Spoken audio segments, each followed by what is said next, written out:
What's going on today, guys? Primal Sabbath here, and today we're going to be taking yet another look at the Siege Fall of Cybertron Impactor. But we're not really going to be taking a look at him, but more or less what's in this nice little brown folded up box. So as you'll see, there's some writing there. Looks like it's TH005S or SS. Basically, this is from Tim Heada, which I believe he sells kind of cast. These may even be 3D printed. I honestly couldn't tell you. They kind of feel 3D printed, but they also feel like they may just be, cast and cut from a sprue. As you can see, there's even some sprue marks in here, but they come in this little box in this little bag, and they are unpainted. But they feel, if you're familiar with Shockwave's lab stuff, it feels very similar to that material. It's just, instead of, where Shockwave's lab would paint match and paint it, you just got to kind of do that yourself. Now, fortunately, for anyone at home, Tim Heada actually does kind of send some recommendations on what paint he uses. I'm assuming it's a he. For these pieces, like in any description on how you would buy them. Now let's get into actually buying them. The only place you can get these, stateside at least, or international, I should say, is through tfsafari.com. Pretty self-explanatory, but they actually, will sell his kits, and I think they're the only ones selling his kits right now. And again, they're not painted, but still cool enough, because what they do is they allow you to take this unsightly mess and turn it into this. Now, I did not use the paint that Tim Heada recommended.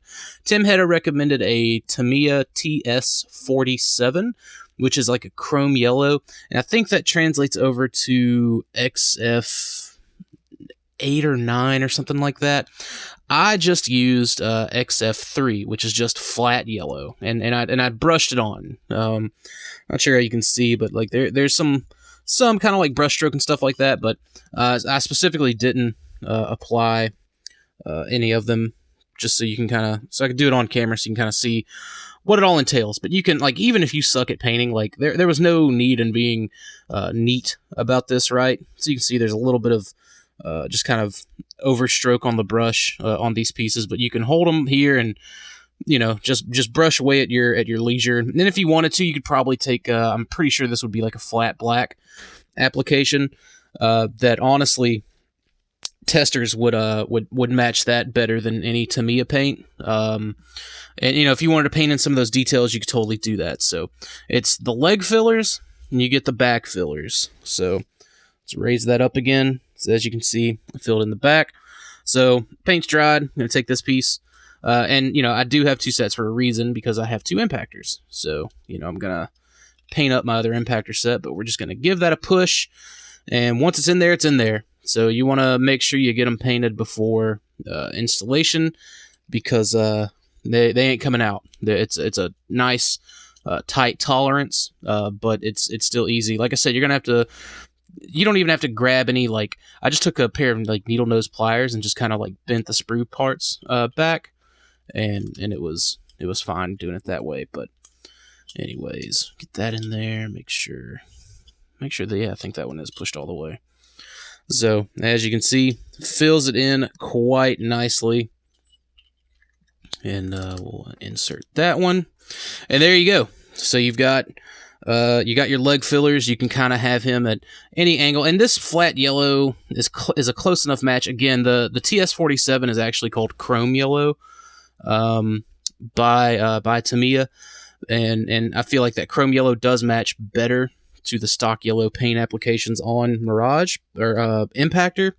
I keep calling him Mirage, but and if you want to, like, transformation still totally works all the same. I'm just gonna do this lower half just so you can kind of see that nothing, it doesn't hinder this figure at all one bit to have these pieces installed, and they don't rub up against anything, and they still kind of set inside of at least in the legs. The back pieces do kind of sit flush, but the leg pieces do still kind of sit inside. So anyways, transformed. Let's go ahead and get it untransformed. Back here. There we go. And so again, just kind of viewing the back. Nothing, the feet where they plug in, they don't really peg into, or or whatever to mess with it accordingly. So, but yeah, as you can see, the leg fillers themselves are fine, and this really does make this this $20 figure that much cooler. I was already a big fan of this figure, so getting these, and that was really my only gripe, was these leg fillers. But getting or the hollow legs, I should say, getting the leg fillers really did make this a lot better in my opinion. He doesn't look, too unsightly if you want to kind of have that sort of like spread A stance. So I recommend getting them. I think TF Safari, I think they do free shipping past a certain amount, and I think honestly I can't remember what I paid for both sets. It may have been anywhere from $27 to $30 after shipping. It comes from China, and it takes a little minute, to get here, but it's totally worth it. So Tim Heada does a lot of other cool things, fillers, weapons, things like that. And if you're looking for an alternative, I know there's a kit coming out that has some of those pieces kind of molded already, and it may set you back a little bit more. This is just a little quick, easy, kind of do-it-yourself thing, and I totally recommend it. So there's that. Hope you guys enjoyed this. Hope it was informative. And if any of you were kind of turned off by Impactor's unsightly hollow legs, there's something you can get right now that'll fix it. So thanks for watching. If you guys have any questions or comments, leave them in the comment box. I'll do what I can to answer them. And don't forget to like and subscribe, and check out Stasis Lock, even though this isn't a Beast Wars review. Wednesday nights at 7 p.m. Eastern Standard Time right here on this channel. So thanks for watching. I'll see you guys later.